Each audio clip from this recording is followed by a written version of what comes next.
mga igsoon, natando ko ba, dahil ka isa nga, nagtawag ato igsoon nga, Brad, na ang mga igsoon gikan sa ani, daghan sila din, walay tuluganan, patulugon sa inyo ha. Dili ako bitawagan akong wife, yung sister wife. So, katupod, ang arrangement, o pagpahilaw na, matulog ka ng hapon, karong udto patag ipahibalo. So, makaingitag, Lord Jesus, magandam niya puta, no? Malagi na, may garan mo. Maglipi pa puta. Di magandam tagpagkaon. Lagi singisiyan na to, di pagkanon. Di tagaan na itong ginamit ng habol. Ginamit ng punda na to, no? Di, akong sister wife yung balibad. Tinatando ko sa gingon sa mga anak, naitay, ang pag-ani sa mga igsoon, may pag-ani sa atong Diyos. Di ba mo maulaw anak kung balibad ka? Bahala kay tulugan o balay. Makapatulog man siguro. So mga igsoon, punta kita ka na pananaw. May pasunan sa baka. Oh. So pero di man to balikayan mo no? Balibad ano? Amen? Amen. No. So diri sa isa sa Sorokita doon natin dakong panginanglanon sa accommodation.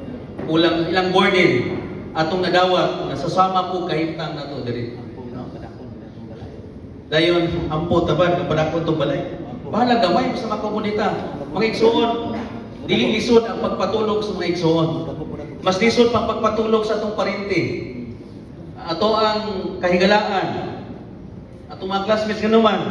Manaway na. Amen? Ang sa puning balaya, bighinlo. Apay punda nga baho na magkain. May hapon nga. Sus, nagawa ng mga gupop na eh. Oh. Pero mga igsoon, nakadungog ko mga igsoon manaway? Wala. Unsay pahiliw na, amen. No? Wala. Bukas lang, bukas lang. Bukas lang kita mga igsoon. Ako kadungog nga igsoon paggawas. Sa puting balaya, wala mga igsoon. E nasayot sila. Mga pagpahiliw na sa mga igsoon. Kita sila sa lawas. No? Sa katapusan dire, kung makita nimo na ay mana ni Brad.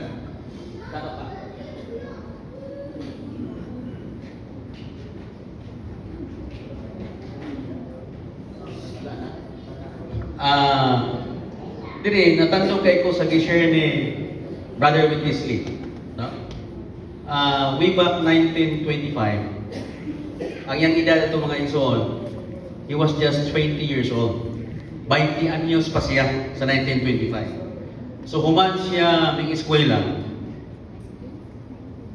Ang unang gibungat niya nga pulo, ingon siya nga, I don't want this world anymore. Di na siya ganahan aning kalibutan. Amen?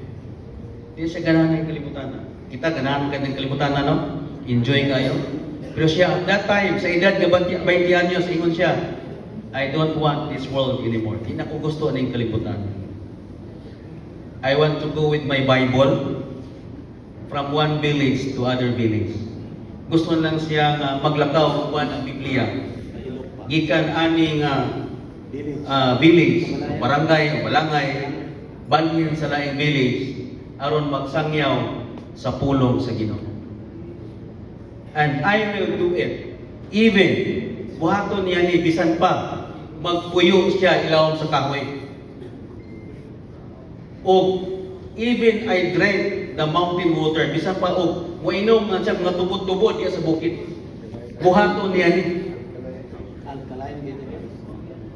So kita, balo mo tag mineral water. So, grabe ang iyang consecration sa Ginoo at that time. No? Nga, di na siya ganahan sa kalibutan. Ganahan na siya magsuroy-suroy sa mga barangay aron magsangyaw sa pulong sa Ginoo. Pero, ingon siya, naluoy ang Ginoo niya. Wala siya maka-experience nga nagpuyo lang ilaw sa kahoy, nag-inom sa tubig sa bukid, mas lapad pa kayo ang iyang gipiyal sa Ginoo. Siya wala kita masayon nun sa itong kaugmaon. Nga naman, gigigamit siya sa Ginoo. Even may travel siya from one continent to other continent. At that time, kung nakainomdom mo, panahon na priso si Watsmani, ipaadto si Brother Lee sa Amerika para magbuhat dito. So hangtod dito na sa Bizarre, pila ka kontinente ang 600 kapin ka mga churches adtong panahon na. So ingon siya nga walang hibawi nga usa ka batan-on nga gikan sa China nga gigamit sa Ginoo. Unta diri ingon nga what such a blessing no para niya no nga dunay na raise up nga mga 600 kapin ka mga churches niya sa Mount Everest taas. On every continent, doors are opening to the Lord's recovery. So karon mga igsoon, daghan kay mga lugar nga bukas. Bisan asa bukas alang sa recovery. Pero we are short of people. Kulang. Short of person. Kulang kay mga igsoon. No? Kulang. And cannot meet this need. Dilikid ma-meet ang panginahanglanon. And we all must wake up in order to see our true condition. So mga igsoon, matata. Kani sa Taiwan ni pero even sa ato diri. No? Kailangan makakita tani nga pananahon nga dunay dako nga buhat ang Ginoo mga igsoon. Ilang makamatata. Makuha ni mga tap-tap na nagsapaw-sapaw sa atong mga mata. Kita ta mamatigayon sa Ginoo nga nagkinahanglan siya sa mga serving ones. Amen. Nga mualagad aning bahina. Sa Taiwan, dako kay paghinahanglan nito. Even kita, no? Universal man ito pagsabot ani. And diri giingon nga no? We must all realize this need and receive the burden to pray for it.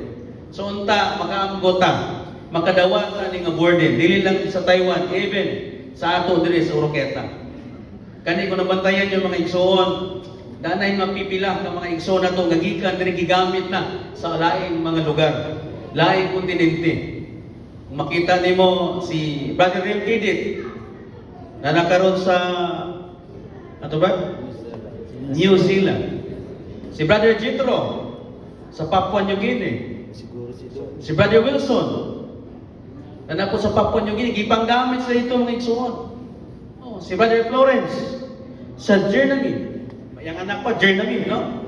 Germany, sa Germany, no? So daghan na ang mga igsoon na itong ipanggamit sa lain-laing kundi mga igsoon. Amen. Salamat sa Ginoo. So alang na ito mga igsoon, ayaw sabta nga tigulang na tayo magamit sa Ginoo. Kaya we will never graduate, no? In serving the Lord. Dili kita mo graduate sa pagpangalagad sa Ginoo. Habang may buhay. Pajisi pa habang may buhay. Mangalagad kita sa Ginoo until the last of our breath. Hangtod sa katapusan ng ginawa ng igsoon, mangalagad kita diha sa Ginoo. Amen? No? So salamat sa pagpamulong sa Ginoo. Kaingon nga mga serving ones na kinahanglan tag-una Diyos nun nga pananaw. Ikaduha, Diyos nun nga pagkinabuhi. Ikatulo, Diyos nun nga buhat aron makapangalagad ta sa hustong pagpangalagad. Amen. Dahil ko na Ginoo mga igsoon.